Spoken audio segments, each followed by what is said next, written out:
This is RTV6 News at 6, working for you. Mission is to kind of help dogs be part of the family. Huge problem around Indianapolis. Too many people are leaving their pets outside in the bitter cold. The laws you have to know. We'll have to look down the road a little bit, but I've got our next opportunity for rain and snow in the forecast. Dr. Martin Luther King Jr. is still inspiring people more than 5 decades after his death. The impact his legacy is having on some of our local neighborhoods. And the warning tonight from first responders when it comes to iced over ponds and lakes. And it will take the mystery out of judging whether the ice is safe to be on or not. Good evening, I'm Amanda Starantino. Mark Mullins has the evening off. First at 6 tonight, the group Friends of Indianapolis Dogs Outside, or FIDO, is working to make sure dogs are not left out in the cold. RTV6's Kelsey Anderson went along as they answered several calls to help dogs in need of shelter and warmth and inform owners of the laws in Marion County.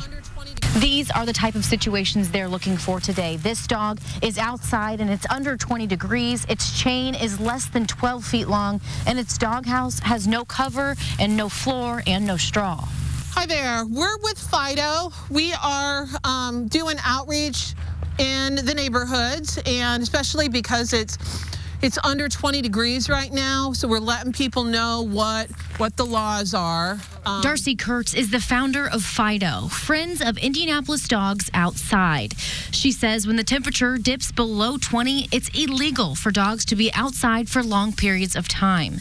That's why today they are checking on dogs and informing their owners of the laws in Marion County. There's multiple violations there. It's under 20 degrees right now, so by law, a dog can't be outside in this temperature. This guy, his dog house doesn't have a cover over the opening or straw bedding inside. Both of those are required even if the temperature is above 20 but under 40 degrees. When they see dog owners violating Indiana law, they try to correct it by giving them the supplies they need, whether it be an indoor crate, a new dog house, or even dog food. The last thing they want to do is take a dog away from its family. We do want to help keep dogs in the home. We don't want them to be impounded and go to the shelter. You know, the shelter is always crowded, but we want to help improve their lives. Kurt says most of the time owners are willing to listen and take the help. Yeah, I would say about 80% of the time people are at least willing to listen to us. You know, we do have some people that say my dog's fine. You know, I know how to keep my dog. He's lived like this forever. And that's when we, in those cases where we do bring in animal care services. While FIDO was here, they did give the dog's owner a leash, food and treats, and a toy so they could bring the dog inside. All of those things were donated by members of the community. If you're interested in donating, you can visit this story on the RTV6 News app. Working for you, Kelsey Anderson, RTV6. And FIDO crews will go back out to these homes in the next week. Kurt says animal control is receiving a surplus of calls, so don't call on a neighbor's dog unless it has been out for more than an hour. And if you have a problem and you are not getting answers or results, let us know. Email us at workingforyou@rtv6.com. And it's another evening below freezing here in central Indiana. If you go outside, you need to be bundled up. Kevin, is any warmer weather on the way? And what are you tracking for tonight? We'll serve it up starting tomorrow. Temperatures make it to freezing, and then we'll make steady progress. The wind isn't as strong today. That made a big difference compared to yesterday. Current temperature 26 in Indianapolis. Temperatures to the north, not much different. There's really no temperature range. If you notice, just look out the window. The clouds have taken over late afternoon into the early evening hours.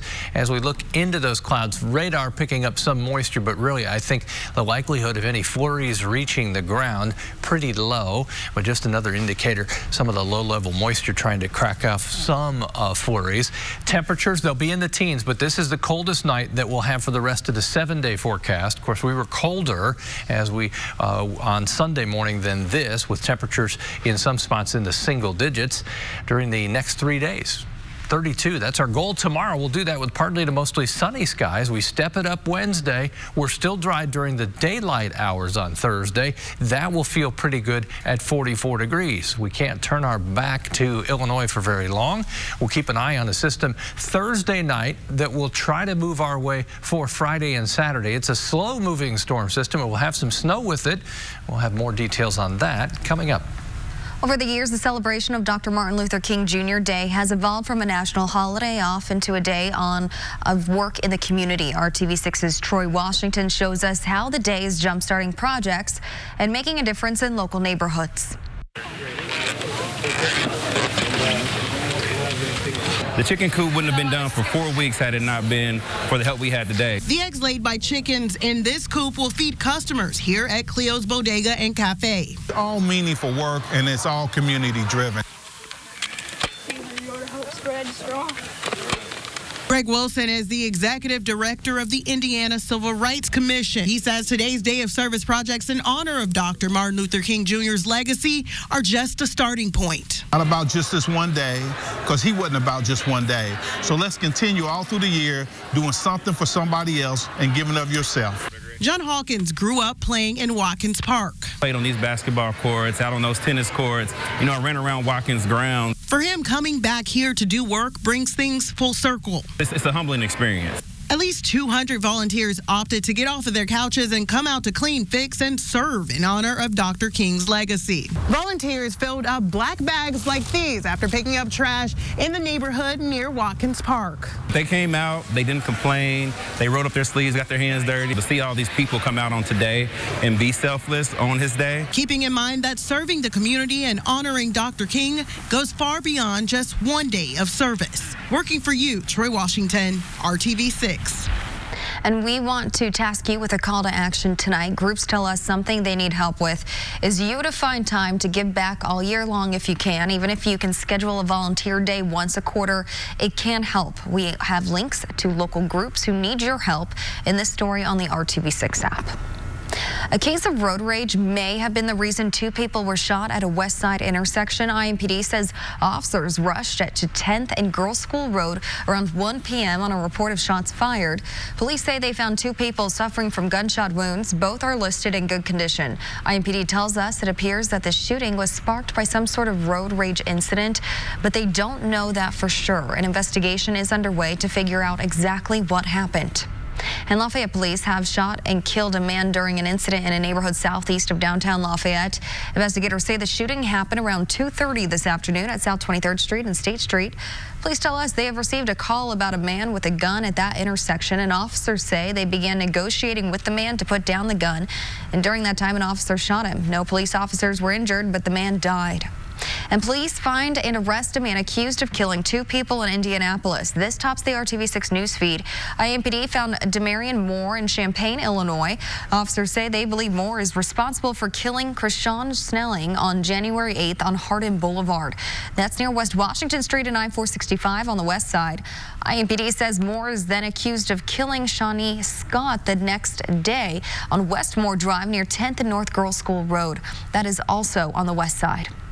And a 36-year-old man and his 4-year-old son both shot in the head after a gun fired while they were play wrestling. This happened Sunday in the 1200 block of East Zinnia Drive, which is south of Bloomington. Monroe County deputies say the gun fired after it fell from the man's body while he was play wrestling. The man is expected to recover. The 4-year-old is still in critical condition at Riley Hospital for Children. And tomorrow there will be changes to parking in downtown Noblesville. The goal with this new pilot program is to simplify the city's parking ordinance by adjusting the hours of enforcement, changing locations of free and time-restricted spaces, and adding new short-term parking. Again, those changes will take effect tomorrow, so make sure you are paying attention to all of the parking signs if you are going to be spending time in downtown Noblesville. And portions of 2 Indiana parks are getting a special designation because of a rare tree species. The Bloomington Herald-Times reports that areas in Brown County State Park and Yellowwood State Forest will be considered high conservation value forest areas in an attempt to preserve the Yellowwood tree population. A resource specialist says the Forest Stewardship Council certification is a way to ensure that 591 acres where the trees are growing are managed so they remain part of the landscape. And for the next 2 weeks, you have the chance to visit a restaurant you love or always wanted to try. And it won't set you back too much. Devour Indy Winterfest began today. More than 100 participating restaurants across the city will offer 3-course value-priced menus. Some of those restaurants include St. Elmo's Steakhouse, the Jazz Kitchen, Bluebeard, and Brewburger Bar. Devour Indy continues until February 2nd. It's almost impossible to look at an ice-covered pond or lake and tell for sure that it's safe to walk on. A local fire department says they can take the guesswork out of it for you. They're warning tonight. An Academy Award-winning actress talks to students at IU, the high honor she received while on campus. Temperatures tomorrow morning, as we mentioned, will still be cold, but at least we're moving in the right direction. Plan on temperatures in the teens. Some sunshine will help carry our temperature close to the freezing mark. That's the beginning of a sustained warming trend. I'll show you coming up. Sobers. Fish, yeah. This is RTV6 News at 6, working for you. It may be January, but for most of the month, we had temperatures that were more spring-like. That meant firefighters could not take part in ice rescue training because there wasn't any ice. That changed today. So since it is so frigid outside, the Wayne Township Fire Department finally had the conditions they needed to conduct ice rescue training. That training is needed to help firefighters prepare for the worst-case scenario, someone falling through the ice and into freezing cold water. Get these cold snaps where it freezes really hard over a couple days. The ponds freeze over, but that is not any indication that these ponds are safe. In central Indiana, we very rarely ever have safe ice, and so we should just make it a practice never to go out there for any type of recreational purposes, whether children are attracted to this to go out and play on, or adults that feel like they could go out and do ice fishing. It's just not safe, and we just assume people stay off that ice. Captain Michael Pruitt with the Wayne Township Fire Department also says if you have a pet that runs onto the ice, do not go out after the pet. Try to coax the animal back onto land. If the pet falls through and goes into the water, call 911. Don't go in after the animal. An Indiana landmark is still closed following a devastating fire. The Country Kitchen Soul Food Place on the near north side has a long road to recovery ahead of it. An early morning fire this month caused major damage at the popular restaurant. Now the focus is on making sure the employees of Country Kitchen are taken care of. Tomorrow, our partners at Radio 1 are participating in a fundraiser for workers at the restaurant. You know, it's been a neighborhood meeting spot since 1988. I mean, it has grown and grown with popularity. It's folksy. It's kind of like where everybody knows your name, and then, you know, it's small enough for that, but yet it's large enough to accommodate big groups of people. And it's just become a neighborhood favorite. It's become a community favorite. Radio 1's fundraiser for Country Kitchen employees is happening tomorrow from noon until 5 p.m. outside of the restaurant in the 1800 block of North College Avenue. And Hiring Hoosiers helps connect you to job opportunities. Apparel and home decor store Gordman's is hiring for multiple positions at its new Lebanon store. In fact, Gordman's is holding a job fair tomorrow between 11 a.m. and 8 in the evening at the Goodies location on North Lebanon Street. That Goodies will soon turn into Gordman's. The new store is set to open March 17th. And for a look at other job openings and educational opportunities across Central Indiana, head to our website, hiringhoosiers.com. An Academy Award-winning actress gets an honorary degree from Indiana University. Viola Davis gave a keynote lecture this afternoon as part of the school's day of commemoration in honor of Martin Luther King Jr. Day and IU's bicentennial. And during that address, IU President Michael McRobbie gave Davis an honorary degree. You know Viola Davis from ABC's drama How to Get Away with Murder, which airs here on RTV6. She's also known for her role in the film The Help. Today, Davis spoke to a crowd of more than 8,000 people in Assembly Hall. Say that 4 times.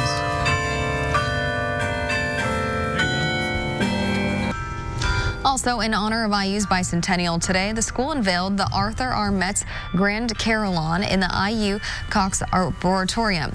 A carillon is a musical instrument that's housed in a bell tower, and at noon today, the Jacobs School of Music rang one of the largest bells 200 times, marking IU's 200 years.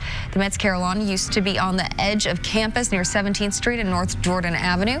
The school decided to move it to the Arboretum so it would be closer to campus activities. In doing so, IU turned it into a grand carillon, which means it can play extra bass notes that a standard carillon can't. It's the only grand carillon in Indiana.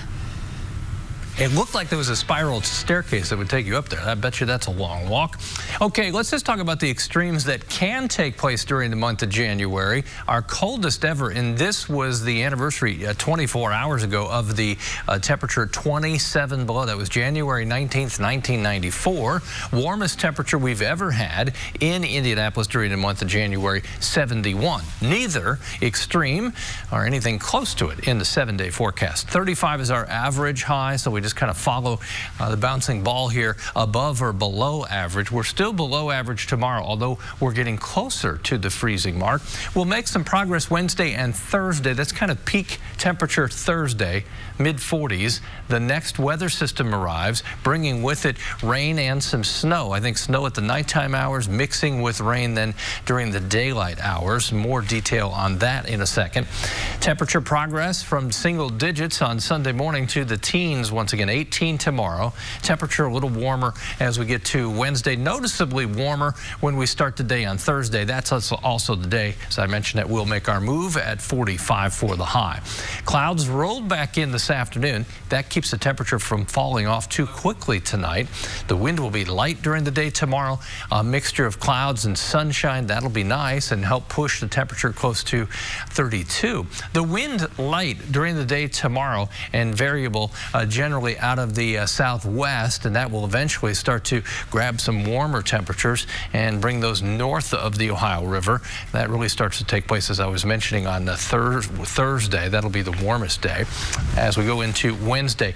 Main difference from tomorrow, I think we'll have a few more clouds around. Temperatures, they'll still be comfortable. 31 at noon, mid-30s in the afternoon. By the time we get to 4 o'clock, temperatures peak at around 38 degrees in Indianapolis. Some spots in the southern portion of the state may hit 40. Just want to point this out, and we'll try and remind you as we get closer. I just didn't want to forget this, so I mention it now. Wednesday evening, a chance to watch the space station fly over, clouds willing, and I think they will allow it. 6:35 will appear low in the southwest.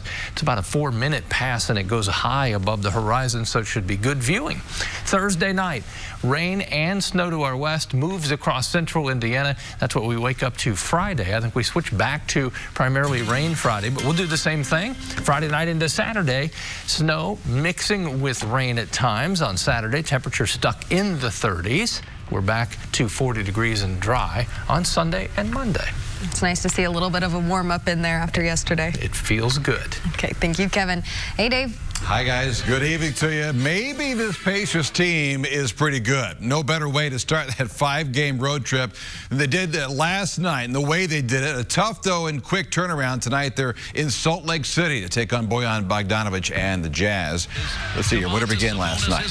How about Domas Sabonis? And a public service announcement. Today is the last day for All-Star voting.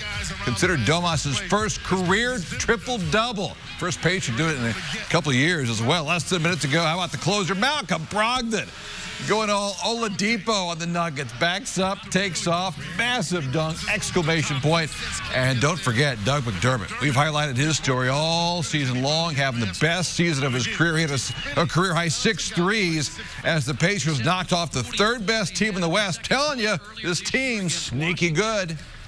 We don't really care. People don't give us a lot of respect, and we like that. It's just motivation for us. We feel like we're one of the better teams in the East, and we can play with anyone. So we're going to continue to play hard. We have a really tough game against the Jazz tomorrow, who's a really good team, and just continue to play confidence. And once we get Vic back, we should be scary.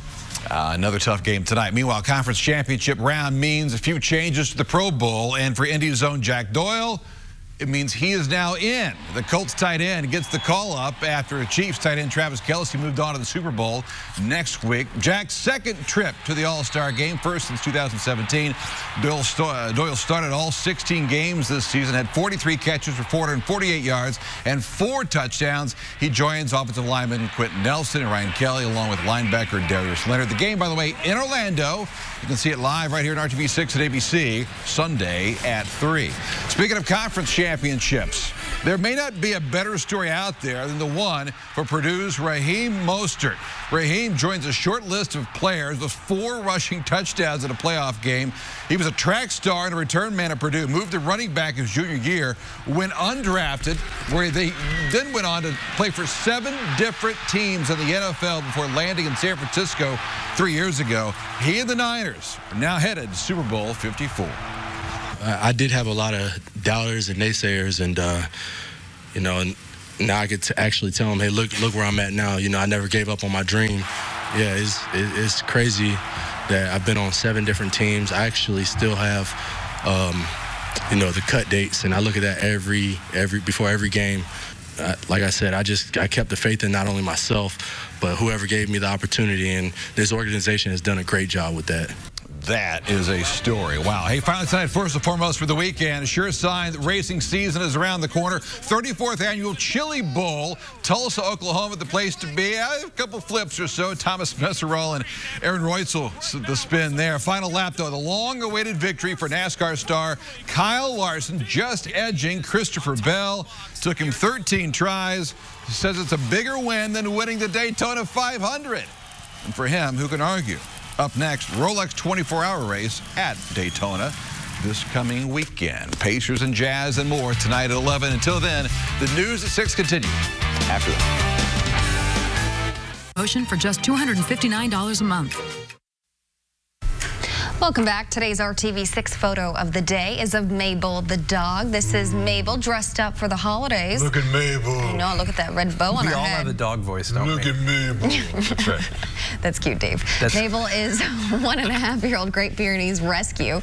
Ray and Angie Connors of Indianapolis sent us this great picture, and they say Mabel is a sweetheart, and she's a beautiful dog, and she looks so cozy and soft. That's right. She's nice and warm right now.